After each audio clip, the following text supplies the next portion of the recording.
How are y'all this evening? Is it beautiful warm? Well, it's a beautiful day, isn't it? You know, it was 92 degrees the last 2 days. And today, what do we get? We get 50 degrees and 40-mile-an-hour winds. And dropping. And dropping. This is Amarillo. What do you expect? Well, I don't know about you, but I'm really excited about the program here. You know, when I went to school, which wasn't that long ago for me,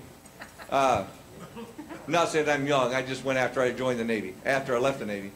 But one of the things as the theology majors, we always had a retreat.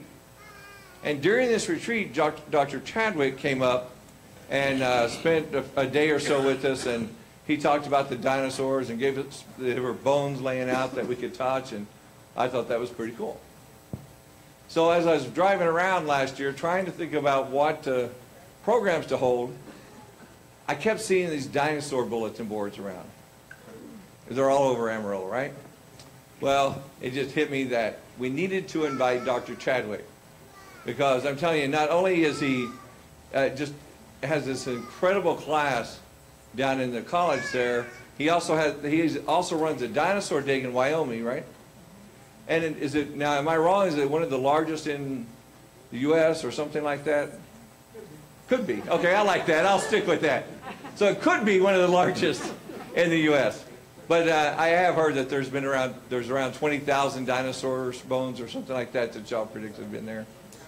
But we'll show the preview for that too tomorrow morning, just because it's really interesting, and the fact that it's something that each and every one of y'all could participate into as well. And then one more thing, and then I'm going to let Dr. Chadwick get up here. If you spend the whole if you come today, come tomorrow morning and tomorrow afternoon. Tomorrow morning, Dr. Chadwick's going to speak again. Tomorrow afternoon, our young adult leader is actually going to interview Dr. Chadwick up here. And then we'll also have some time for you to answer any questions that you have. Mine one is, well, I've already told her what I want to ask, and I'll wait for that. But I'm really excited to know the answer. So if you come in, spend all the 3 times with us, I have a book, Origin by Design, and I have a DVD. It was kind of a cute DVD called The Creation, the Earth, and His Witness. It's a really good DVD. So tomorrow afternoon, I'll give these out before everybody leaves. I should have enough for at least every family that's here. So other than that, I'd like to open with the prayer, because we are a church, and then we'll get started. How about that? Heavenly Father, I'm truly grateful that you give us the chance to be here. You've come to us and helped us to understand more about your creations, Lord, and more about the earth that we live on.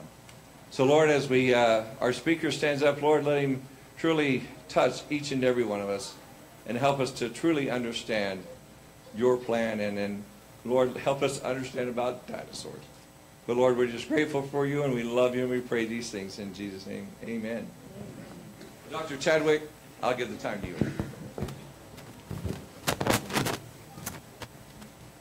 Oh, you have your mic. Oh, all right. Thanks. Good evening. It's a pleasure to be here. I had to push headwinds all the way up from Keene, and that was pretty exciting. I'm going to start with a few slides to introduce a subject that you might think is totally unnecessary. But I recently gave a talk in Dominican Republic, in fact 2 weeks ago, and they don't have any dinosaurs down there. So naturally, the people are kind of skeptical about whether dinosaurs exist. So I want to make sure everybody here is on the same page. So we'll start with a few slides that have to do with the existence of dinosaurs, and then we'll move on from there. Let's see. So we're going to talk about, did dinosaurs really exist? Did they really look the way they are depicted in the museums? Because some people think, well, they just find one bone and they make up the rest of it. So we'll discuss that. How do we know that they are not, that they're really like the things in the museums? And then we'll talk about the subject, what happened to the dinosaurs, which is really the topic for tonight. So did the dinosaurs really exist? Yes, yeah, they did. This is a picture of Sue. These are, at least 93% of these bones are actual bones of an animal found in the ground, so we know pretty much how they look. Do they really look the way they're depicted in the museums? And that's another really good question. Or how about the ones that you see down in the animatronics parks and places like that? Do they look like that? Well, yes. And how do we know that? Or do people really, how do we know they look like the things in the museums? Well, there's a bone. You see that? All right. Can we make a whole dinosaur out of that? I don't know if this works or not. There. Can we make a whole dinosaur out of that like this? Is that legitimate? Yes, because we find all those bones in the ground, and when we put it all together, it looks like that. So if I have just this bone here, just as, oops. I don't know if I can go back or not. If I find that, just that one bone, I am able to recreate what the rest of the dinosaur looks like, and that's legitimate enterprise. Although I don't have to do that most of the time. Most of the time we find a lot more than just that one bone. How do we know that they look like the way they looked in the museums? Because we find whole animals. Here's an example. This is a Pachycephalosaurus, or it might be a Protoceratops. I think it might be a Protoceratops. And all the bones are there. The skin is there. The internal organs are there. So when I put that back together, it's going to look like the animal really looked in life. Well, what about Sue in the Chicago Museum, Chicago Field Museum? Have you ever seen that? How many here have actually seen Sue? Yeah, that's a pilgrimage worth taking. Sue is a fantastic creature. That's not her real head, by the way. And we don't know for sure that it's her, but that head is made out of light stuff, so they don't have to hang 300 pounds off out in space. But the head is there also. When Sue was found, here's what she looked like. Somewhere.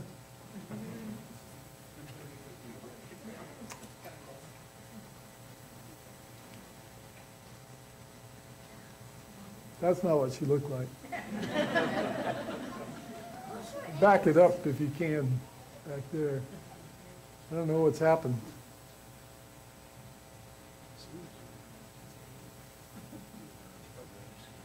Is it showing up back there? When we moved the file, maybe the pictures didn't make the trip. All right, well, Sue was found 93% together in the ground. Her tail was intact, her head was there, the whole 9 yards. But that's not all. We find foot tracks of dinosaurs all over the world. There's a very famous set in Bolivia that goes straight up the side of the mountain like this. And of course, that's not where the dinosaur was walking, but the rocks, with the uplift of the Andes, the rocks were tilted up vertically. So you can see this trackway in this spectacular view. We have trackways that are over a kilometer long of dinosaur tracks. And of course, here in Texas, we have the tracks down in the Paluxy River. So yes, the dinosaurs are here, they were alive, they made tracks. Let's see if I can find something else they did. They laid eggs.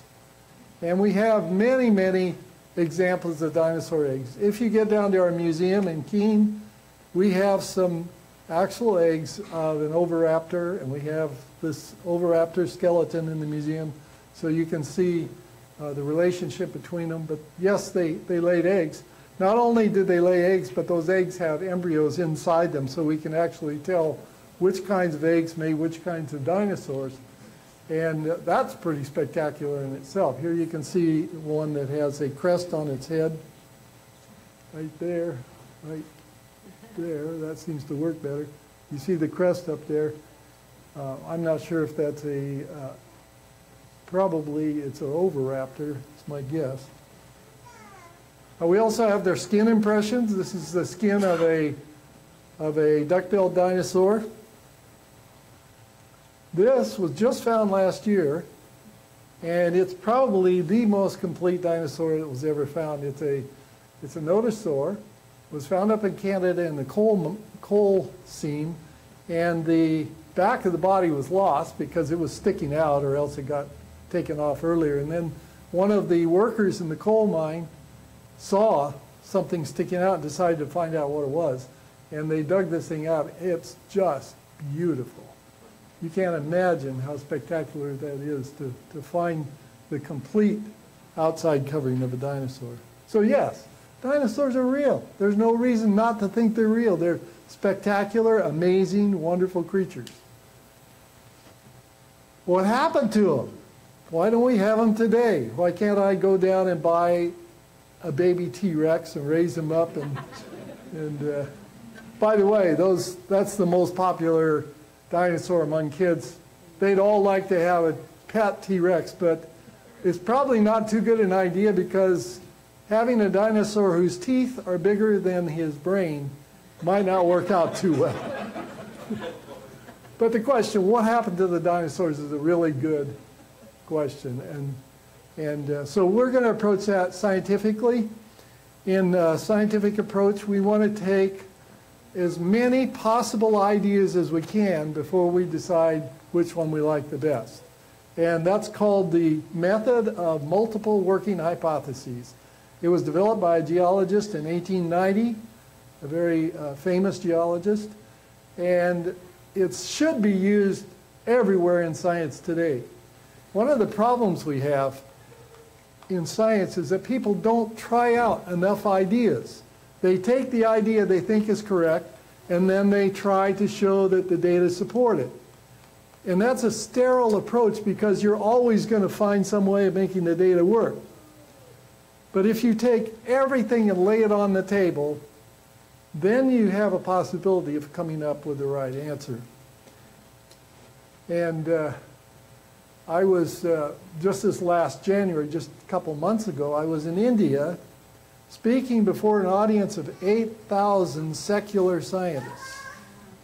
And I was telling them how they could do a better job of doing science. And what I told them was that dinosaurs had taught me that using multiple working hypotheses was a good idea. And I used the following illustration. I'll show you what we came up with. The most popular explanation of what happened to the dinosaurs is this one. There was a gigantic asteroid that impacted the Earth down near the Yucatan Peninsula 65 million years ago. And it created a firestorm on the Earth, and it created a tidal wave that caused all the dinosaurs to die. And that's the end of the dinosaurs. That hypothesis was promoted very strongly by an astrophysicist by the name of Luis Alvarez. He was a Nobel Prize-winning physicist who worked at Berkeley. His son was a geologist, and together they came up with this idea that there must have been a meteoric impact that killed the dinosaurs. Once they came up with that idea, this Nobel Prize-winning astrophysicist started trying to destroy the lives of anybody that opposed him. And he actually, there was a geologist at a Stanford University geologist, PhD, who taught at University of Pennsylvania, and he had the idea that it wasn't an asteroid, that it was, they died because of volcanic activity, which would produce the same signature that Luis Alvarez was promoting. And he actually, he kept him from getting promoted in his career, made it impossible for him to publish papers, and even threatened his life at one point, according to his documentation on his website. So this idea we have of science being this open-minded search for truth doesn't always work out that way. And I don't want you to think badly of scientists, because I am one. Or should I say I are one. But scientists are human beings like you and I. They are not God. And scientists work within a framework of data that supposedly gives great strength to their ideas. But more and more recently, we've seen scientists failing to meet the standard of objectivity. And there have been 3 or 4 papers written this last year and published in Nature and Science depreciating scientists who do not consider more than one way of looking at a problem. They say this is contributing to the sterility of science and to the suppression of really good ideas. And people with new ideas are having a hard time getting into the mainstream of science because they can't get their ideas looked at. So it's really a good idea to look at more than one approach. And that's what we're going to do tonight. So I'm just going to show you all the different hypotheses that people have suggested to explain why we don't have dinosaurs outside in the parking lot. This is a listing of them. Let's just go through them quickly. The Earth got too hot, and the dinosaurs all died. That was published in the scientific literature. Another scientist said it got too cold and the dinosaurs all died. Too dry. Too wet. Too little food.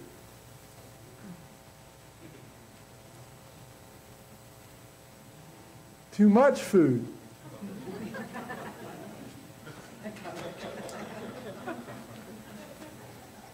The food got poisonous and they all died. These are all ideas that have been floated by various scientists to explain why we don't have dinosaurs today.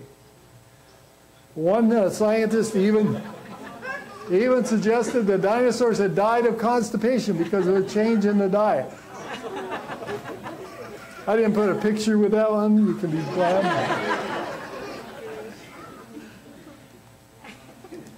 And of course, when there are this many ideas, the cartoonists get really busy. It's a natural thing to happen. So the volcanic idea has been suggested in this cartoon. And then there's this one, global flood. What really happened to the dinosaurs? And when I gave this talk in India, I didn't give this talk, but I gave a talk. And when I came to this idea of a global flood, I said, now this is going to go against the grain for many of you, but just consider this. It also should go against the grain because most of those people over there are physicists and chemists and technical people, mostly physics. And I said, consider this. There are molecules, biomolecules, which have been found in dinosaur bones that are supposed to be 65 million years old that can't survive 1 million years in any conceivable condition.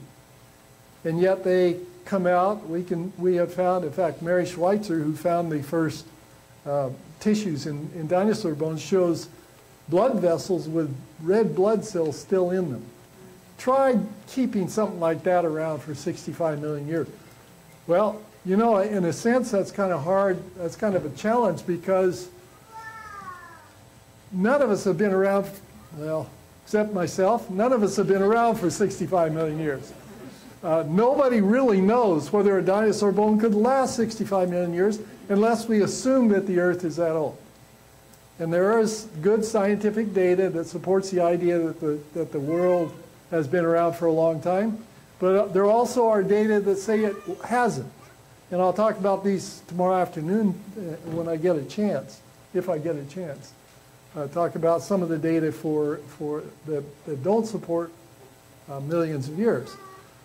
But one of those pieces of data that's very striking that we have just found recently that suggests the Earth is not, that life on the Earth is not millions of years old, is the presence of biomolecules in many, many organisms and tissues And even the idea that we can sequence the DNA of a Neanderthal, which is supposed to be 10 or 15 or 50 million years, 50,000 years old, we wouldn't even have tried that if Mary Schweitzer hadn't started finding these biomolecules, because the physical data, and this is the same kind of physical data as radiometric dating is, the physical data tell us that a biomolecule can only last so long before it's degraded. And when we exceed that amount of time, then we have to come up with extraordinary hypotheses. So I told these people that there is data that suggests that life hasn't been on the Earth for millions of years. And so I share that with you tonight. So I wouldn't throw this one out either. Let's put it as one of the hypotheses to explain why we don't have dinosaurs today. In our project, we have one dinosaur that we have the most of is this one right here. Edmontosaurus is a duck-billed dinosaur, not T-Rex. We don't have very many of those. We have some. But we have Edmontosaurus, the most common dinosaur we find. Of course, when we find him, he doesn't look like that. He looks like this, because he doesn't have his clothes on. So what we do is we find the bones. Another one that we have found just 2 years ago is Anzu wiley, the oviraptor. And we now have one of these skeletons in our museum, so you can see it. If you get down to Keene, Texas, down just south of Fort Worth, our museum, there's no charge. So you can come in and see an Anzu wiley, which looks somewhat like this. Oblisodon is a carnivorous dinosaur. Nanotyrannus is a very famous dinosaur. We found the second one that was ever found on our dig site in 2001. And there is still a great debate raging over this. And again, it shows you how much the politics play into dinosaurs, because the third one that was found by a museum in Illinois, and they didn't want a Nanotyrannus, they wanted a T-Rex. So, because T-Rex has more cachet, so they called theirs, they said, this is a juvenile T-Rex. And they got away with it because nobody could show them a juvenile T-Rex. You can't have adults and nothing smaller than an adult, but that's the case, and it's still that way today. And so they have called this a juvenile T-Rex, but it's not. It's its own taxon, Nanotyrannus. Here's what he looks like. We have one of those in our museum also. Dromaeosaurs, raptors. Notosaurus, this is the one that I just showed you that picture of. Here's what's interesting about him. He has a bony skeleton over the back that's over an inch thick. So it's about that thick all the way across his back. And what does he remind you of that you would know about in Texas? Armadillo, that's right. And look at those forearms. Look how strikingly, I guess it only works over here, how strikingly massive those forearms are. That guy was a digger. And I have no doubt that he was digging into the ground with those arms. Pachycephalosaurus, the bone-headed dinosaur. We have the largest skull that has ever been found for Pachycephalosaurus. And it is about this thick, and it is solid bone all the way through. His brain was about the size of a walnut. It sat underneath that skull. That's what they look like. They look smart, but the word bonehead isn't used lightly, so it's appropriate in this case. Struthiomimus. Struthius is the genus of ostrich, so Struthiomimus means ostrich-like, and you can see why it's called that, but it is a dinosaur. There you can see it. Basilosaurus, the sheep-like dinosaur. And the gigantic Triceratops.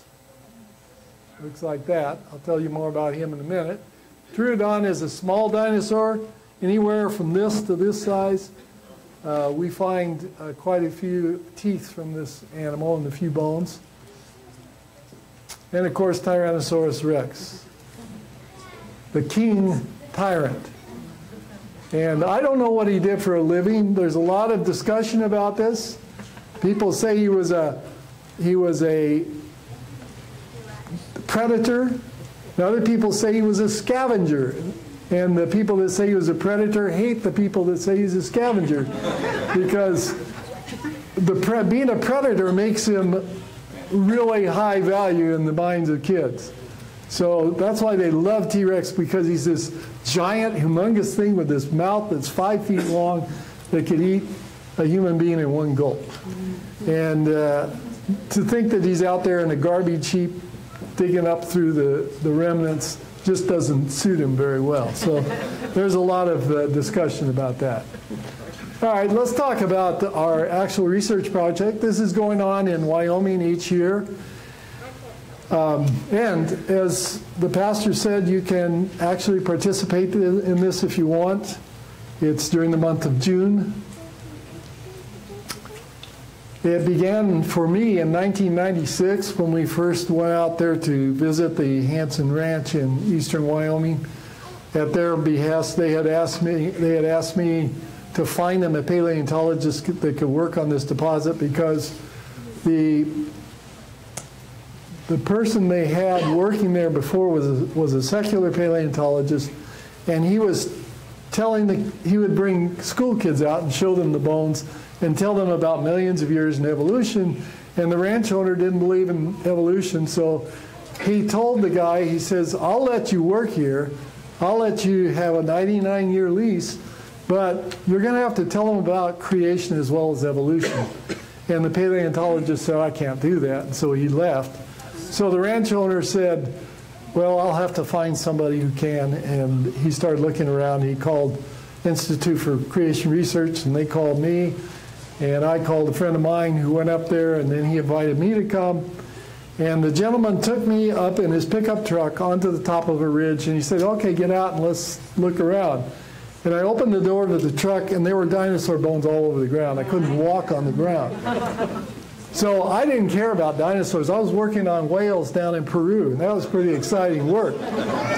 So I didn't really need another project, but when I saw all those bones being washed away every year and lost to science, I thought I have to do something to preserve these bones. So that was my initial goal, was to save as much of this data as I could before it washed away. That was in 1996. I now have a lot less hair, and it's a lot different color than it was back then. So many years have gone under the bridge since then, about 21 or so. This will be our 22nd season, and we're still just barely touching the surface. Here's where we're located, in Niobrara County in northeastern Wyoming. There's northeastern Wyoming, the Powder River Basin. This is the Powder River Basin. This is Niobrara County, and that little square is where our dig site is. Niobrara County has a distinction of being the least populated county and the least populated state in the United States.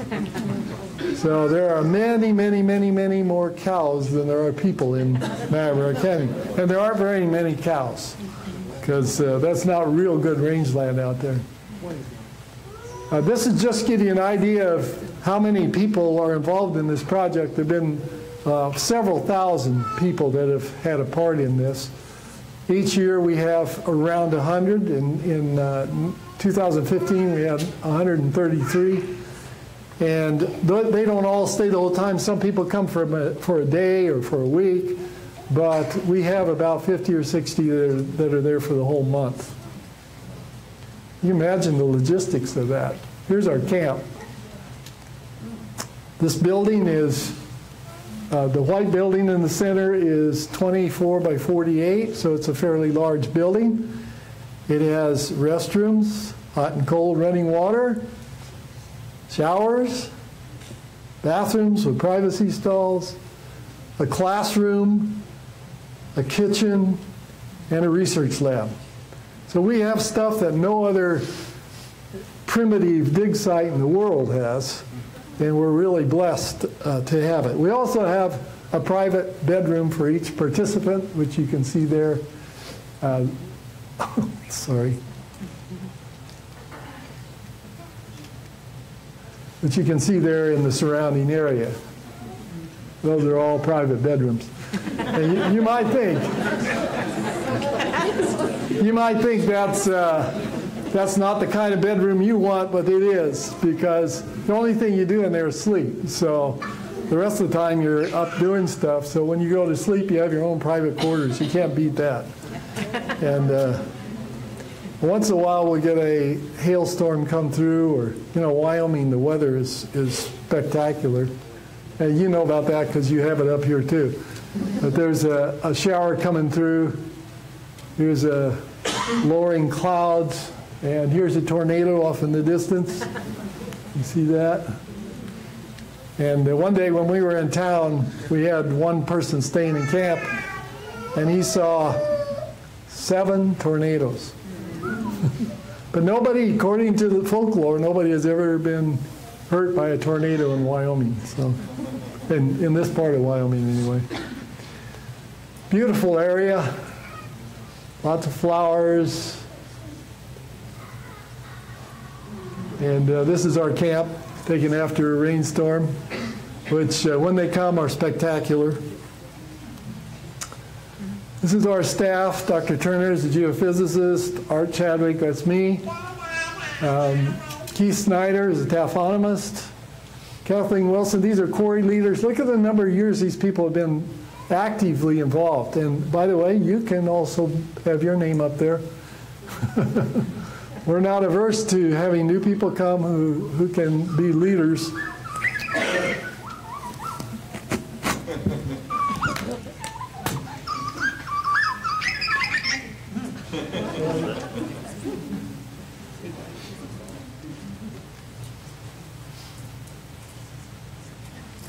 If I was a student in my class, I'd be in big trouble now.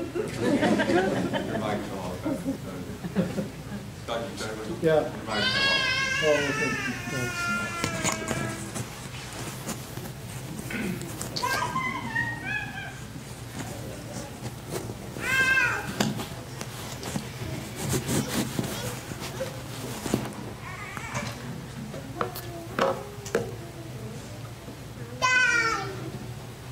Stephen Gray, Justin Woods, Zuri Franco is a physician. She spent many years out there. Dr. Maloney, Rose Weeks, Michael Harris. Those are the main parts of our more or less permanent crew. None of these people are paid. If you think this is be a good paying job, it pays, but not financially. But here is the place where we actually do the work. You can see the different sites we have. I'll show you more about that in a minute. Here is a relationship to our camp, which is right up here. It's about a mile out here to the main dig area. And most people choose to walk that every morning. You can always hitch a ride if you want, but it's so beautiful and peaceful and quiet. And the meadowlarks wake you up in the morning in your tents. So we have a nice wake-up call. This is why we're out there. Those red dots you see all represent bones at the surface. So you can see why I was concerned about losing data, because those bones are washing away every year. And some of the intense spots like up here are where we actually are coring. There's one there and there. So those are where we're trying to dig the most, in the areas where we're losing the most data. All right, let's go into the quarry now. The word taphonomy may be new to some of you, so I'll say a little bit about it. Taphonomists are people who study everything that happens to an organism from the time it's alive and walking around, including what it's doing, till the time it's excavated from the ground. So it includes what the animal was doing when it died, how it died, what happened after it died, how did it get buried, what happened after it was buried to the bones, and then what diagenetic changes took place in the rock layer after the bones were buried. So taphonomists get to play with a lot of stuff. It's very familiar to you if you've ever watched a CSI program. If you don't know what CSI is, you can just take a break for a minute. But if you know what CSI is, that's where we try to find out about a body that's found out in the woods. We want to know when the crime was committed, if there was a crime, or if a person died. So at UTEP, University of Texas El Paso, there's a big school, CSI school. And what they do is they'll take a cadaver, and by the way, you can volunteer if you want. There was a lady last time I spoke who wanted them to use her body for that. So anyway, they take a body out in the woods, and then they go and look every day to see what's happened to the body, what kinds of changes have taken place, and then they write this all down. The kinds of experiments we've done some experimental taphonomy. It's not fun business. It's like you get a room that's isolated with a vent fan, and then you put some tanks of water in there, and you put your crocodiles and turtles and stuff in there, and then that are killed naturally, by the way, and then you come and look at them every few days, and you find out what changes have taken place. This allows you then to be able to discriminate temporally. I mean, look at things and tell how long it's been since an individual died. So I'll just tell you about an experiment they did at UTEP.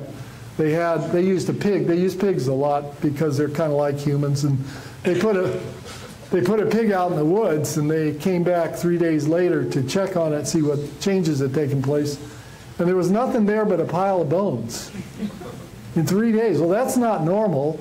Normally it takes weeks and weeks for the body to gradually be eaten away. So they didn't know what had happened. So they got another pig, and they put him out there, and they put a camera next to it. And they discovered as soon as they left, in came all these vultures. And in 3 days, they had completely cleaned the skeleton. And so that's taphonomy. You have to know about all these kinds of things that can happen. So that's what we do. Study of everything that happens to that animal from the time it was alive, including what it was doing, till we excavate it. That's our domain.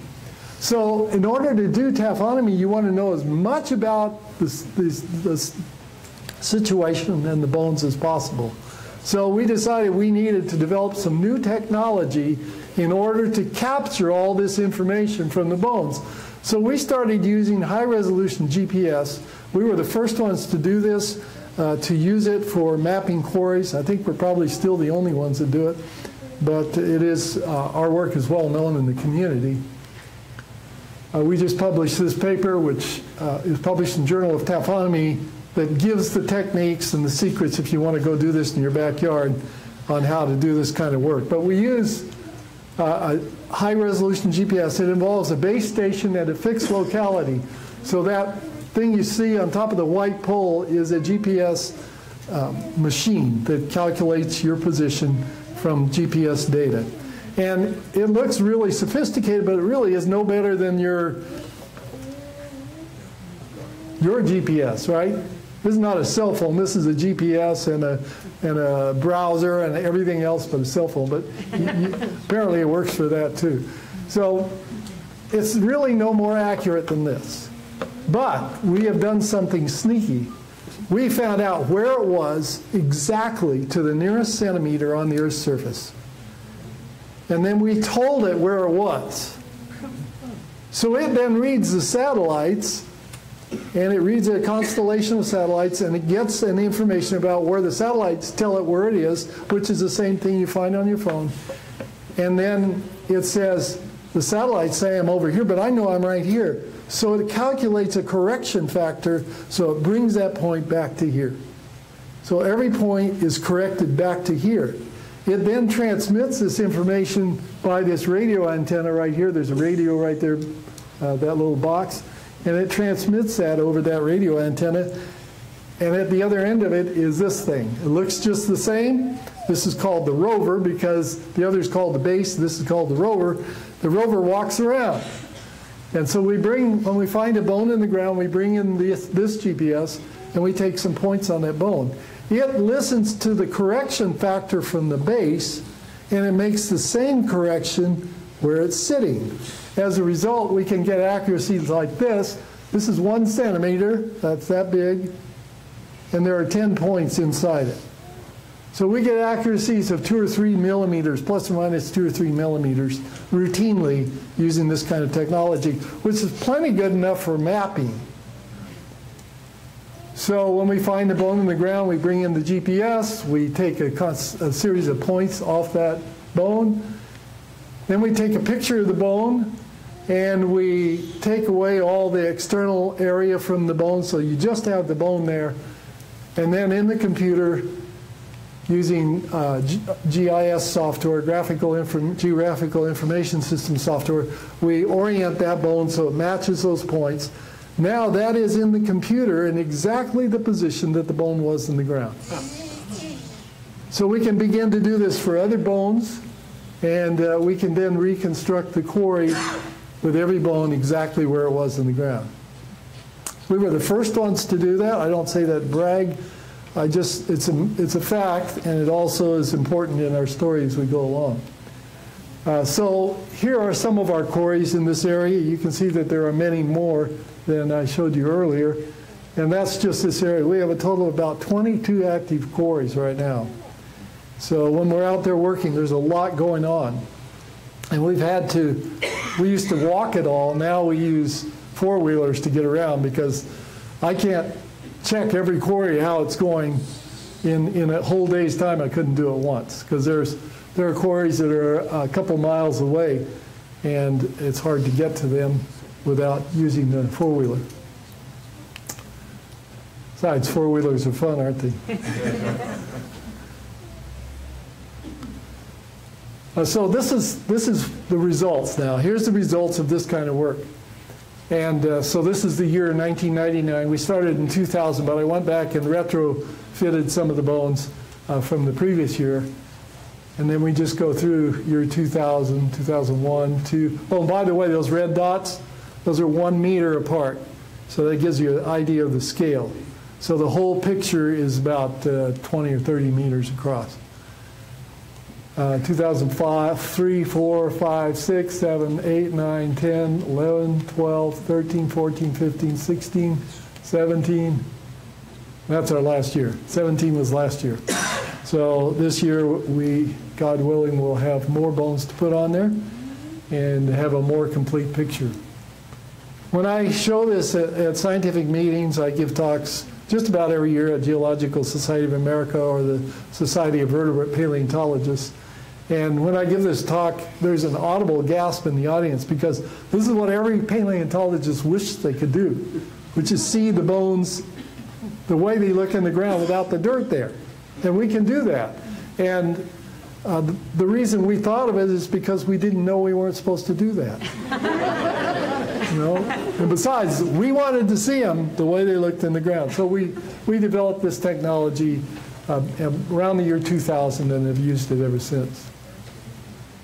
So let's take a look at a couple other quarries just to establish the fact that that one quarry, which is number 1 here, is not unique, that everywhere we look around here we find something similar. So here's number 2 quarry. You can see the density of bones is just the same. Again, those red dots are 1 meter centers. Here's quarry number 4 and number 8. Number 4, that is. Not sure why that did that. Part of that's missing. Anyway, everywhere we dig, if you come out to join us and you want to find some dinosaur bones, all I have to do is put you down on a square this big and let you dig. You're going to find a lot of bones. In fact, we'll see in a minute just how many. This is a quarry that is far removed from the main one, but this picture is messed up. This is a Triceratops. There's one of his horns. This is across the front of the skull. Here you can see the whole skull. That's just the skull. And here we're trying to get it out of the ground. It weighed about 1,000 pounds when we were through casting it up with plaster jackets, and we put a pallet on there. And now that we've got it back and we've taken off all that stuff, it still weighs 500 pounds. And I have a real problem. I sit here every day worrying about this thing, because what we have to do now is cast it back up again. We've cleaned it, put it back together. We've got to cast it back up and then turn it over so we can do the other side. That's a huge operation. And so I'm scared of big operations. I like working with little bones. Okay. This is a quarry that's different than the main quarries. The main quarries we find Admonosaurus mostly. These outlying quarries we find everything but Admonosaurus. This particular quarry is unique because we're finding whole animals there. Here you can see some of those. I'll point them out to you as we go along. Up at the top, right up here, is a duck-billed dinosaur. Now he's not all still together, fortunately, so it's easier to get him out of the ground. But he's all there. This is his hindquarters here. Here's his tail, there and there. So we're going to find the rest of them, but we ran into a fence line, and so we had to dig underneath the fence, and we're still going outside in the next pasture. And if any of you have ranches, you know that's a challenge, because you got to keep the cows from getting over there from getting over here. And so it's a problem. The green, and I colored these artificially. The green is Triceratops. The yellow is duck-billed dinosaur. The red is a Thescelosaurus. Thescelosaurus is a sheep-sized dinosaur I showed you a picture of earlier. And over here, the blue is the Anzu wiley, the oviraptor. So we have 4 different taxa in this one quarry, which is really unique. In fact, one of my colleagues gave a paper on that at Geological Society meetings just today in somewhere back east.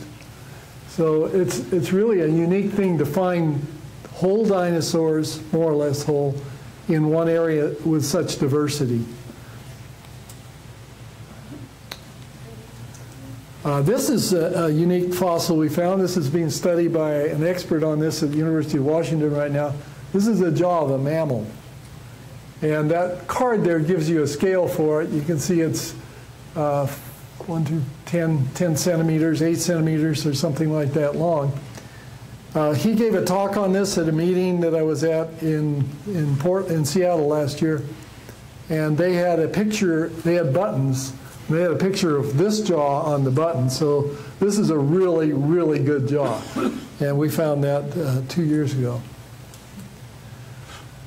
We not only are studying the taphonomy of the bones, but we're studying the taphonomy of the sediments themselves, because this gives us important clues about what happened to the dinosaurs.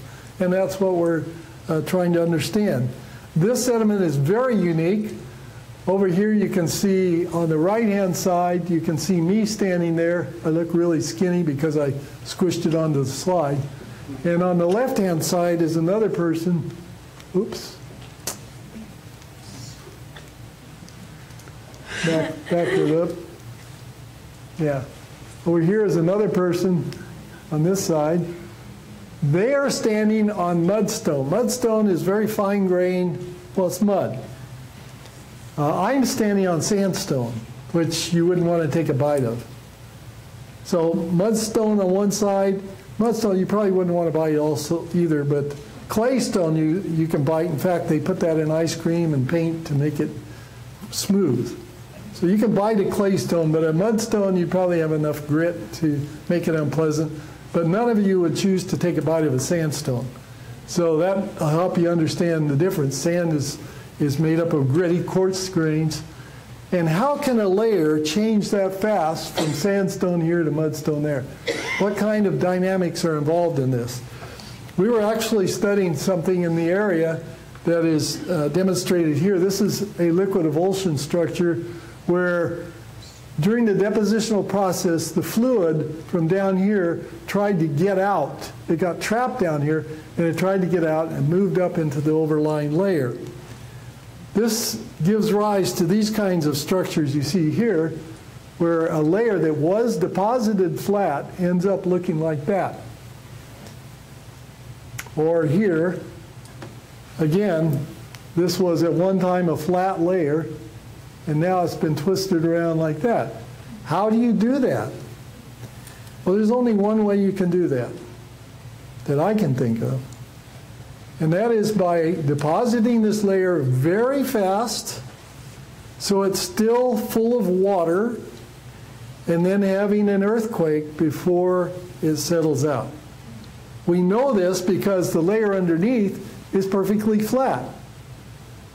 So it didn't get disturbed at all, but this layer did. That means this layer was saturated with water, and that means it was deposited very fast. So we have 5-meter units, that's 15 feet high, of sandstone that have been totally squashed up like this by an earthquake or some kind of seismic event that took place before the water had time to escape from the sediments. That means we're dealing with a situation with very rapid deposition and a lot of cataclysm going on at the same time. Does that sound interesting to you? Yeah, I think that dynamic is repeated over and over and over again in this deposit. That's not mine. This shows you just how widely distributed those seismites are on this 8,000-acre ranch. And we can talk now about the difference in the beds from a taphonomic standpoint. Here is the main dinosaur bed right there. Here is a bed here and a bed up here that we'll talk about and just quickly show you pictures of them. This is the main quarry. This is what the beds look like, and 95 or 96 or 97% of those bones are from the duck-billed dinosaur, that first one I showed you. So these are almost a monotypic bed, almost all duck-billed dinosaurs. The second one down, this is at the one above it, is almost all teeth and scales, and almost none of it is duck-billed dinosaur. That's the one above. The one below, down there, number 13, the one below is almost all dinosaurs other than duckbills. There's almost no duckbill dinosaur influence, mostly Triceratops, Pachycephalosaurus, Notosaurus, Troodon, Nanotyrannus, Tyrannosaurus, and others. But we also find turtles. Turtles that we haven't found in the main quarry site. There are a bunch of turtles here. So we have a really unique setting here, and we're finding unique kinds of organisms. All right, let's talk now about how scientists think these beds got here. You have this big mass of bones.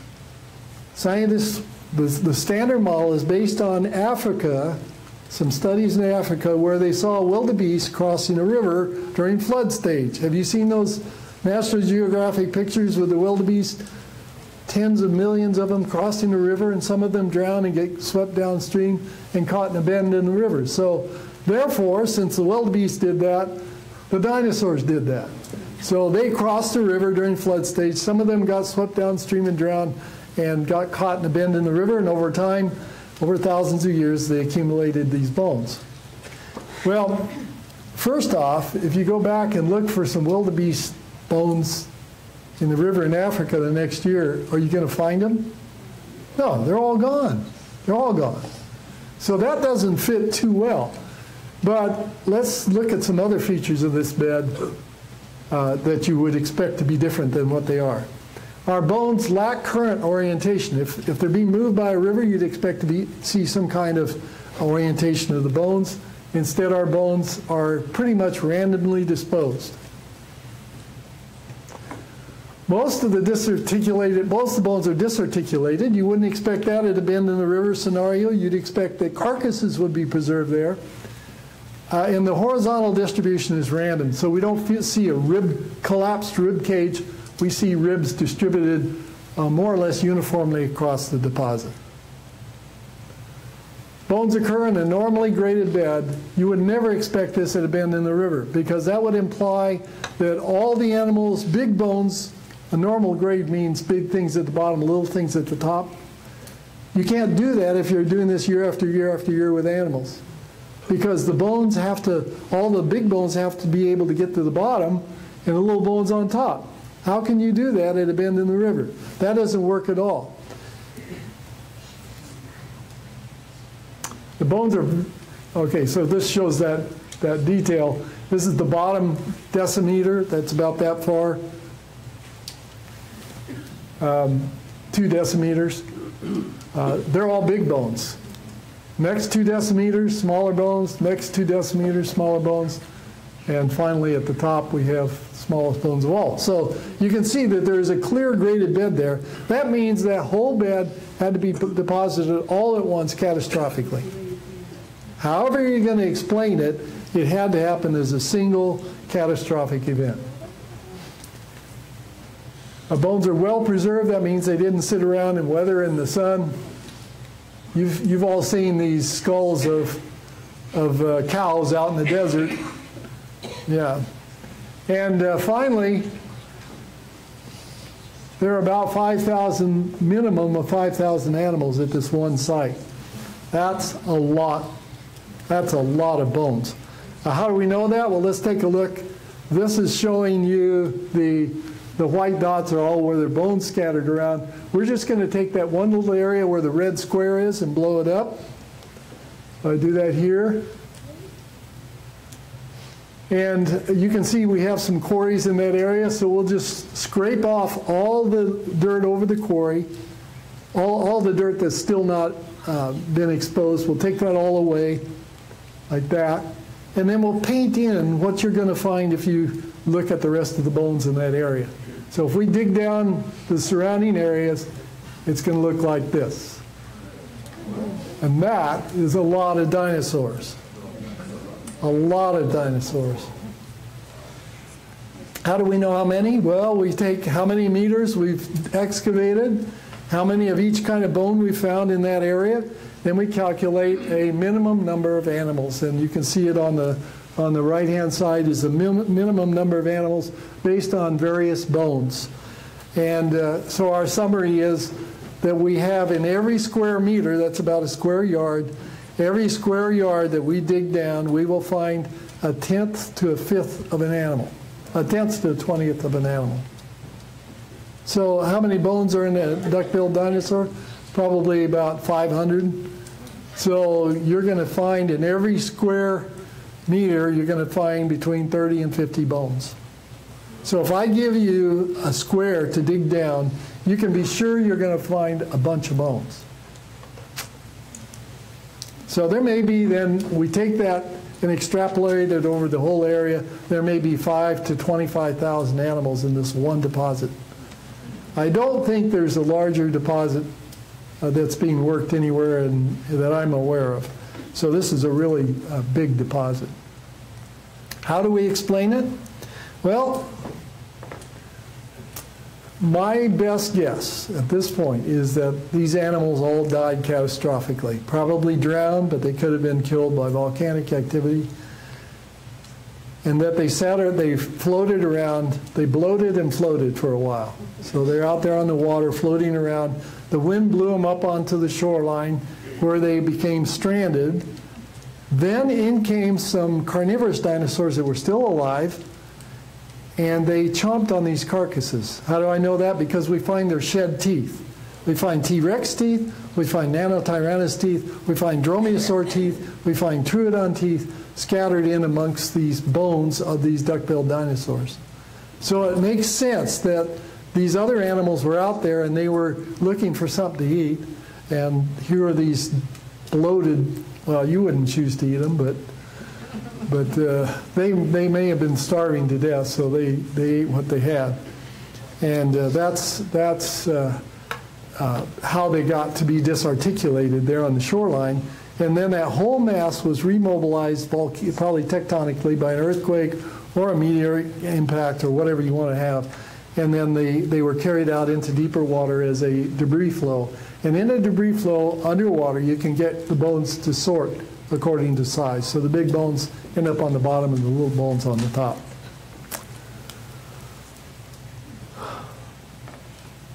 So, what do I think happened to the dinosaurs? Personally, I think they were destroyed in a catastrophic flood. Can I demonstrate that scientifically? No, that's a hypothesis. And neither can you demonstrate scientifically that they were the result of a meteoric impact. So it's a good story. I like it. It makes it a lot of fun working out there to try to fit the pieces together. And just to show you that doing good science is what it's all about, I want to point out some things that have happened to us because we did good science. Let's see if I can get it to work. The father of modern dinosaur paleontology, a man whose name I would mention if I had his permission, he said, quote, "It would be most excellent if we could visit your operation. What I believe the most precise, most comprehensive field mapping of any non-archaeological site. There is no better venue to demonstrate proper excavation data gathering. The community recognizes that we are doing superior work." Why? Because we were motivated spiritually to do good work. We don't just want to get by, we want to preserve as much of this data as we can. Another place, speaking to another researcher, he said regarding our work, "This is the person I told you about, the best quarry mapper in the business, among many other accomplishments." Those are fine words coming from a man of his stature. So we also developed a website. Not only do we do good field work, but we have an amazing website. It's fossil.swau.edu, fossil.swau.edu. And it has been acclaimed as the best dinosaur website that is available anywhere. I'll show you some of the features.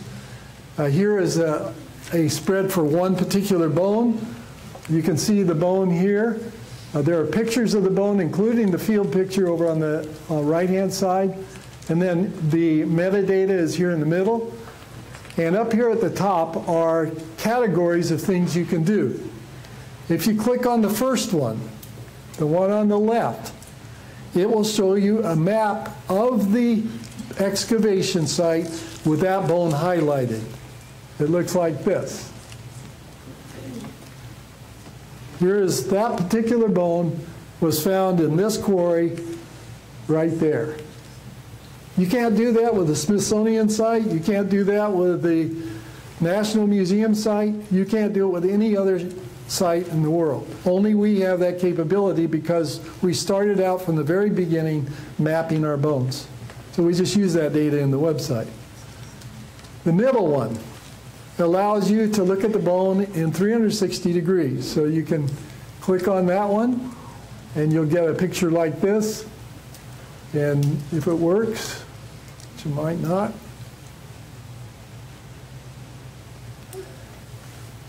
there it is. This is a movie of it. You actually can move it with your mouse. You can zoom in, you can zoom out, and you can see it from all 360 degrees. On 20,000 bones in our collection.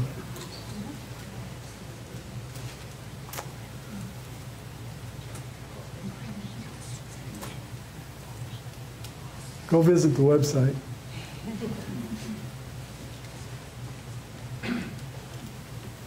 And if you click on the third one over there on the right-hand side, the upper right, it will take you to a page that has a 3D version of that.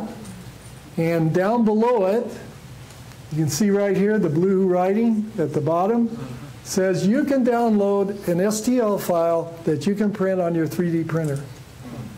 So anyone in the world can take one of our bones and print it out in a 3D printer and make one for themselves.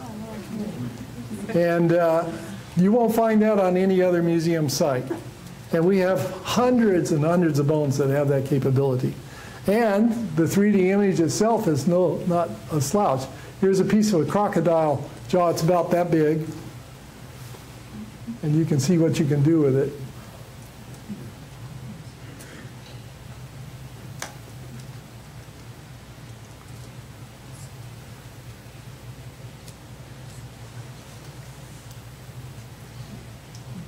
So you can do that for thousands of bones. If you want to look at our bones, you don't have to come to Keene to see them. They're all there on the website, on the internet.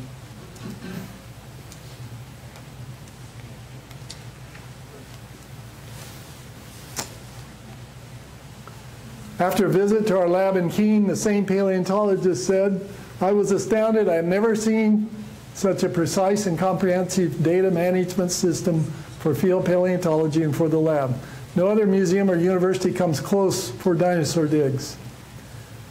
Another well-known paleontologist who is very well-known, he had a movie made about his life, wrote, "I must say every time I go to your website that you have the best site for looking at your collection of any institution." I'm not bragging. I don't take credit for it. I don't know what you say I'm doing, but I just want you to know about it because I want to back up on it if you can.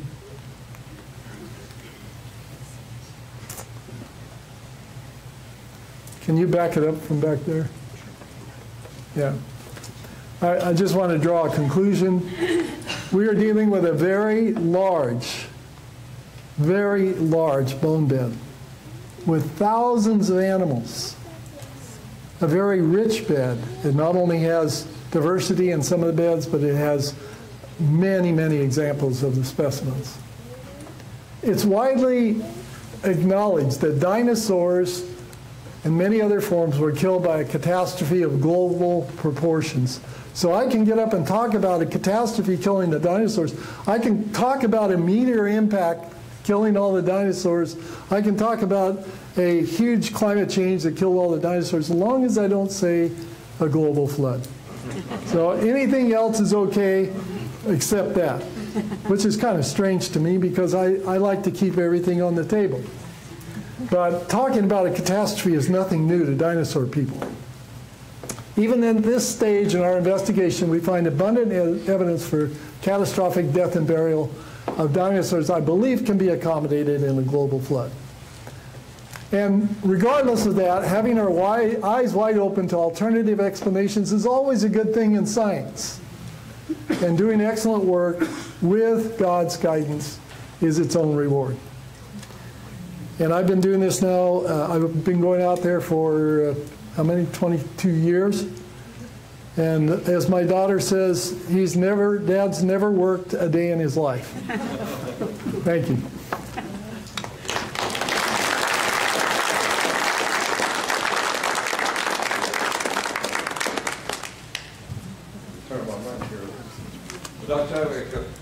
Actually, I have a couple of questions real quick because I was taking notes. How many were you? I saw some of you coming with papers, so see, there's a couple. First of all, I guess what happened to the wells? Did you ever go back to them? The what? The wells. So you already forgot about the wells you used to study before you went to the dinosaurs. Oh, whales. Weren't you studying wells? Oh, whales. Oh, whales. Ballenas. Okay. Yeah. They're still being studied by graduate students of ours. Leonard Brand and I started that study. They're still doing work on those whales. We published 2 major papers. One of them, in particular, both of them talk about the implications for time in the project. One was published in Geology, the foremost geological journal in the world. The other was published in Paleo, which is probably the #1 journal in Europe. So we've got 2 major papers, both of which talk about the inconsistency between the data and time, geologic time. And by the way, while we're on the subject, if you could back it up to that last slide, I want to show you that.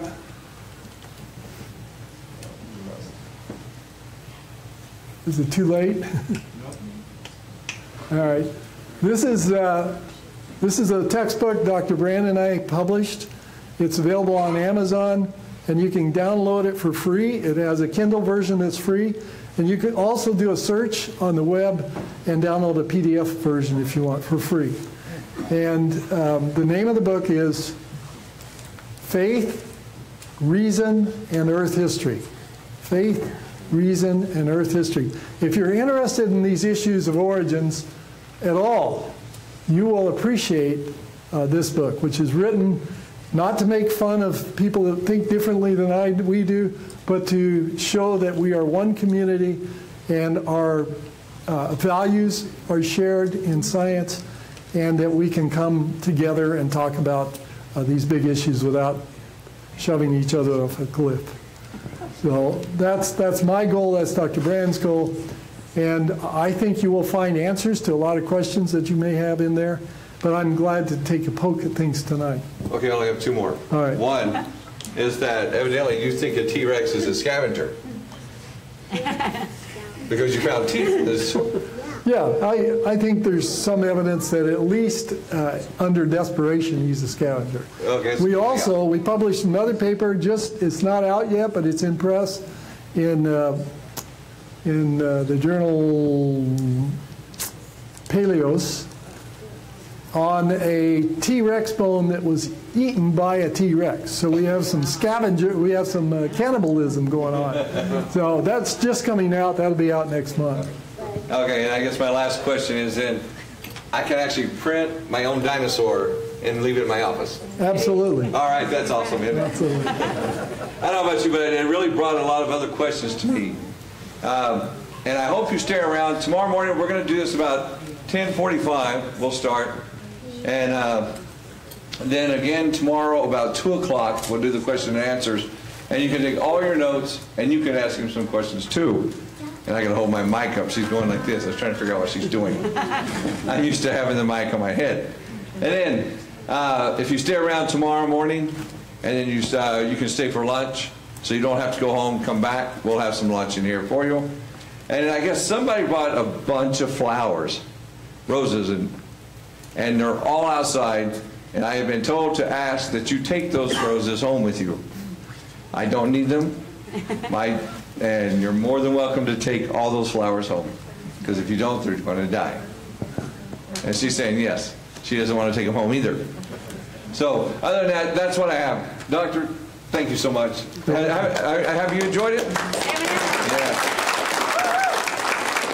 Like I say, tomorrow we'll be here at about 10:45. Dr. Chadwick should be on the platform by 11 o'clock or so. And then, like I say, I'm just looking forward to hearing the rest of it. So let's close with prayer, and we'll go home for that. How about that? Heavenly Father, thank you for a beautiful day, some wonderful information. And Lord, we just ask that you continue to be with us, keep us safe, and Lord, most of all, just to help us to continue to look up to you for the answers in all things in this life. But Lord, we just thank you, we love you, and we pray these things in Jesus' name. Amen. Good.